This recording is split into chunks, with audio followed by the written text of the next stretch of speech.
तो अगर jujutsu Kaisen में मैं तुमसे पूछूं कि सबसे ज्यादा स्ट्रॉन्गेस्ट क्लैन कौन से है, तो तुम्हारा आंसर होगा गोजो क्लैन, जेनिन क्लैन और कामो क्लैन। तो तुम लोग बिल्कुल सही हो। तो आज की इस वीडियो में हम लोग तीनों क्लैंस के बारे में जानने वाले हैं, साथ में एंशिएंट सॉर्सरर्स और इनकी हिस्ट्री के बारे में भी जानने वाले हैं। और यही नहीं, जैसे में और भी थोड़े बहुत क्लैंस है उनके बारे में भी जानने वाले हैं। तो कान में हेडफोन्स डाल लो और चलो बिना देरी के वीडियो को स्टार्ट करते हैं। और हाँ, वीडियो को बिल्कुल भी स्किप मत करना और वीडियो को एंड तक देखना।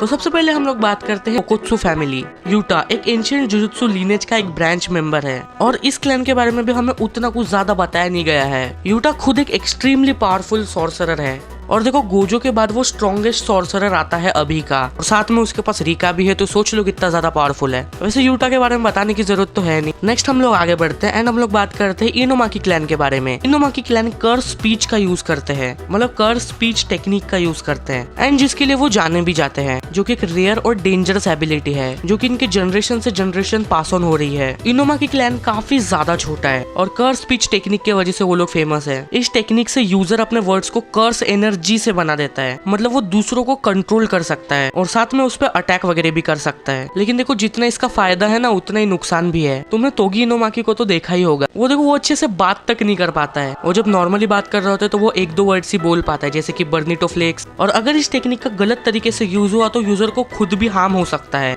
अभी देखो अपने मेन 3 क्लैंस के बारे में बात करते हैं। सबसे पहले बात करते हैं कामो क्लैन के बारे में। कामो क्लैन जुजुत्सु काइसेन के 3 बड़े सॉर्सरर क्लैंस में से एक है जो अपनी ब्लड बेस्ड टेक्निक के लिए फेमस है, लेकिन उनकी हिस्ट्री काफी डार्क रह चुकी है। मोस्टली उनके हेड नोरितोशी कामो के वजह से, जिसे एक बहुत ही इविल सॉर्सरर माना जाता है। लेकिन चलो उससे पहले हम लोग कामो क्लैन की लेगेसी और उनके की मेंबर्स के बारे में जान लेते हैं। कामो क्लैन की एक पावरफुल टेक्निक है जो कि ब्लड मैनिपुलेशन के नाम से जानी जाती है। इस टेक्निक के वजह से कामो क्लैन काफी इन्फ्लुएंशियल रहा है जुजुत्सु सोसाइटी में, लेकिन उनका नाम थोड़ा टेंड हो गया था due to their actions and उनके फॉर्मर लीडर के भी वजह से। जो नोरितोशी कामो है ये फॉर्मर क्लैन हेड है जिसने की बहुत ही क्रूअल और फॉरबिडन एक्सपेरिमेंट्स किए हैं, जिसमें कि ह्यूमन और कर्स स्पिरिट ब्लड को फ्यूज करके कर्स वूम डेथ पेंटिंग्स वो उसने क्रिएट किए हैं। ये कर्स वूम्स हाफ ह्यूमन और हाफ कर्स स्पिरिट है, जो कि आगे जाके जुजुत्सु काइसेन के स्टोरी लाइन में काफी इंपॉर्टेंट रोल प्ले करते हैं। नोरितोशी कामो के इविल एक्शंस की वजह से कामो क्लैन की रेपुटेशन थोड़ी बिगड़ गई है, लेकिन फिर भी कामो क्लैन ने अपने पावरफुल टेक्निक्स और अपने इन्फ्लुएंस की वजह से जुजुत्सु सोसाइटी में एक स्ट्रॉन्ग पोजीशन मेंटेन किया है। अब बात करते हैं थोड़े टेक्निक्स के बारे में, जो कि है ब्लड मैनिपुलेशन। ये कामो क्लैन की इनहेरिटेड टेक्निक है। इसमें यूजर अपने या दूसरों के ब्लड को मैनिपुलेट कर सकता है, ब्लड को शेप करके वेपन्स क्रिएट कर सकता है या फिजिकल एबिलिटीज को एनहेंस किया जा सकता है। ये टेक्निक भी काफी डेंजरस है और साथ में पावरफुल भी है, स्पेशली अगर स्किल्ड यूजर्स इसे यूज करे तो वो काफी ज्यादा पावरफुल बन जाते हैं। इसी का ही एक और अटैक है फ्लावरिंग रेड स्केल। इस सब टेक्निक में यूजर अपने ब्लड को फ्लो और मैनिपुलेट कर सकता है और ये करके वो अपनी स्पीड और स्ट्रेंथ को बूस्ट कर देता है,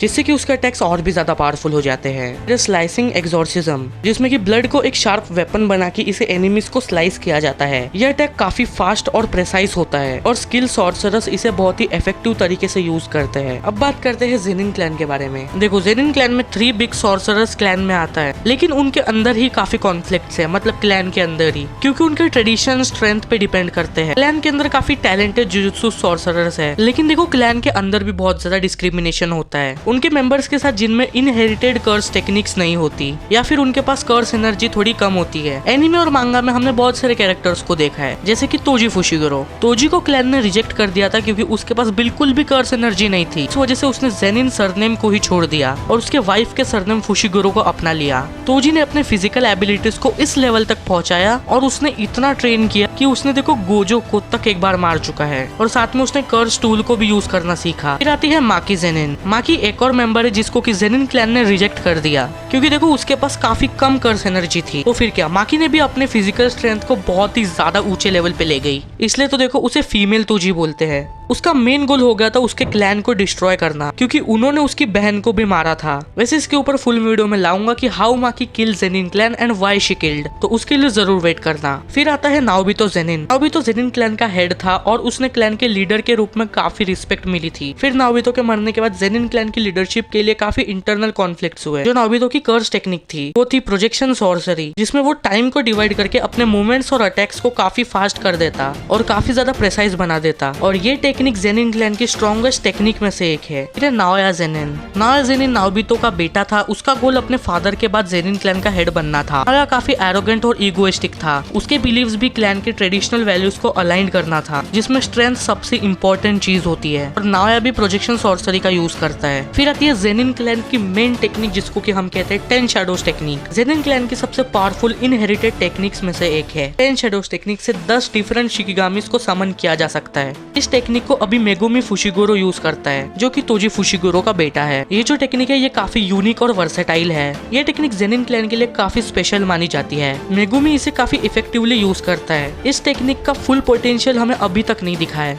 देखो मांगा में क्या होता है ना, यूजी के बॉडी से सुकुना मेगुमी के बॉडी में चले जाता है, क्योंकि उसे गोजो को हराने के लिए महारागा की जरूरत होती है। अगर तुमने मांगा पढ़ी होगी तो तुम्हें पता होगा। लेकिन मैं बहुत जल्दी मांगा फाइट की वीडियो लाने वाला हूं, जिसमें गोजो वर्सेस सुकुना होगा। जेनिन क्लैन की मेन 2 टेक्निक्स है। पहले तो प्रोजेक्शन सॉर्सरी, फिर 10 शैडोज टेक्निक। एंड हाँ, वैसे एक वीडियो इस वीडियो के बाद ही आ जाएगी, जिसमें कि मैंने 10 शैडोज टेक्निक के 10 अलग अलग शिकिगामिस को कवर किया है। एंड वो काफी ज्यादा इंटरेस्टिंग होने वाली है वीडियो। या फिर तुम अगर ये वीडियो बाद में देख रहे हो तो क्या पता वीडियो आ चुकी हो। अगर वीडियो आ गई होगी तो इसका लिंक मैं तुम्हें डिस्क्रिप्शन में दे दूंगा। एनीवेज, अभी बात करते हैं मोस्ट अवेटेड यानी गोजो क्लैन के बारे में। ऑनेस्टली कमेंट करके बताना कि तुम्हें गोजो क्लैन के बारे में क्या क्या पता है। मतलब कि तुम्हें मांगा वगैरह से क्या पता है या फिर एनीमे वगैरह से क्या पता चला है। वीडियो को पॉज करो और अभी कमेंट करो। एनीवेज, चलो स्टार्ट करते हैं। जो गोजो क्लैन है वो जुजुत्सु सॉर्सरी का सबसे ज्यादा पावरफुल और इन्फ्लुएंशियल क्लैन है। इस क्लैन की स्पेशल आइडेंटिटी उसकी एंशिएंट और डेडली टेक्निक्स है, स्पेशली लिमिटलेस और सिक्स आइज। गोजो क्लैन की हिस्ट्री बहुत ही रिच और इम्पैक्टफुल रही है। गोजो क्लैन और उनके सॉर्सरर्स को हमेशा जुजुत्सु सोसाइटी में टॉप लेवल पर ही रखा है, क्योंकि सारे क्लैन के कंपैरिजन में गोजो क्लैन काफी ज्यादा पावरफुल है। चलो गोजो क्लैन की टेक्निक्स के बारे में बात करते हैं। सबसे पहले लिमिटलेस टेक्निक। ये गोजो क्लैन की इनहेरिटेड टेक्निक है, जो कि स्पेस मैनिपुलेशन पे बेस्ड है। इस टेक्निक से यूजर स्पेस को अपने कंट्रोल में लेकर डिस्टेंस और फोर्सेस को मैनिपुलेट कर सकता है। वैसे मैं तुम्हें एक फन फैक्ट बताता हूँ। देखो, जब गोजो और सुकुना की फाइट हो रही थी तो तब गोजो अपनी लिमिटलेस टेक्निक का यूज कर रहा था। लिमिटलेस और इन्फिनिटी दोनों का यूज कर रहा था। तो सुकुना जो था वो तो पहले उस पर अटैक नहीं कर पा रहा था, लेकिन देखो उसके पास महारागा है, जिसकी वजह से देखो जो महारागा होता है ना, वो कौन सी भी टेक्निक को बहुत ही जल्दी अडेप्ट कर लेता है। लेकिन उसमें भी उसे थोड़ा सा टाइम तो लगता ही है। तो जब तक महारागा अडेप्ट कर रहा था, गोजो ने सुकुना को बहुत ही गंदी तरीके से मारा। मतलब हैंड टू हैंड बैटल में सुकुना की खोल के मार दी थी। लेकिन देखो सुकुना तो सुकुना है। जैसे ही महारागा ने अडेप्ट किया तो सुकुना ने जो स्पेस मैनिपुलेशन गोजो कर रहा था उसी को पूरा काट दिया। मतलब तुम समझ रहे हो, स्पेस को काट दिया लगभग। तो ये काफी तगड़ी चीज है। एंड हाँ, इसके ऊपर मैं फुल वीडियो लाने वाला हूँ। एनीवेज, नेक्स्ट टेक्निक के बारे में बात करते हैं, जो कि है इन्फिनिटी। इन्फिनिटी यूजर और एनिमे के बीच में एक इनफाइनाइट डिस्टेंस को क्रिएट कर देती है, जो एनिमे को यूजर के पास आने से रोकता है। इन्फिनिटी की वजह से गोजो काफी ज्यादा पावरफुल हो जाता है और ऑलमोस्ट अनटचेबल बन जाता है। फिर आता है कर्स टेक्निक लैप्स ब्लू।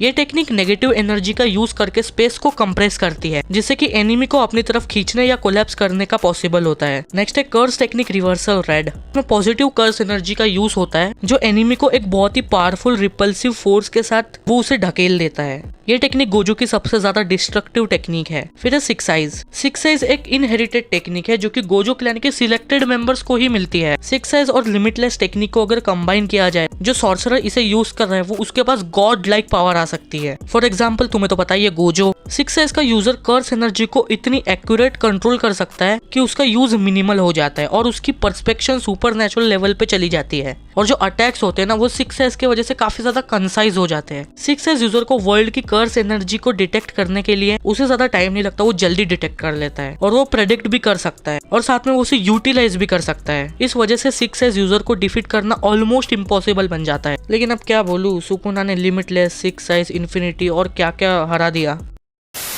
हाँ, वैसे हमको ये नहीं भूलना चाहिए कि उसके पास महारागा और अगीतो भी था। तुम कमेंट करके बताओ कि अगर सुकुना के पास महारागा या फिर अगीतो नहीं होते तो क्या होता, क्या गोजो जीतता? एनीवेज, वापस से आते हैं। गोजो क्लैन पुराने टाइम से ही जुजुत्सु सोसाइटी में डोमिनेट करता रहा है, स्पेशली ये 2 टेक्निक्स की वजह से। क्लैन के पहले के सॉर्सरर्स, उन्होंने खुद को इस लेवल पे ला लिया और उनके पावर को इतना एक्यूमुलेट कर लिया कि उनका कोई भी कंपेटिटर ही नहीं था। अब देखो गोजो के बारे में बात करते हैं, सातोरू गोजो के बारे में। गोजो क्लैन में सातोरू गोजो अभी तक का सबसे पावरफुल सॉर्सरर है। उसको द स्ट्रॉन्गेस्ट सॉर्सरर कहा जाता है। गोजो जब पैदा हुआ था तो वो लिमिटलेस और सिक्स आइज दोनों के साथ पैदा हुआ था, जिसकी वजह से उसने जुजुत्सु वर्ल्ड का बैलेंस ही बदल दिया। मतलब पूरा अनबैलेंस हो गया था वर्ल्ड, क्योंकि वो इतना ज्यादा पावरफुल था। उसने 6 eyes, limitless, hollow purple, infinity इन सबको मास्टर कर लिया। और देखो गोजो भले ही साइड कैरेक्टर है, लेकिन उसका इम्पैक्ट जुजुत्सु काइसेन के वर्ल्ड में बहुत ही ज्यादा है, इवन अपने मेन कैरेक्टर से भी ज्यादा है। यहाँ तक कि गोजो को मारा नहीं जा सकता था, इसलिए उसे सील किया गया था। एंड देखो मेरे को नहीं लगता कि गोजो के बारे में कुछ ज्यादा बताने की जरूरत है, क्योंकि देखो तुम सबने देख ही लिया होगा या फिर मांगा पढ़ी हो तो तुम्हें पता ही होगा। और हाँ, इस वीडियो में मैंने जितने भी वीडियो के टॉपिक बताए, अगर तुम्हें उस पर वीडियो चाहिए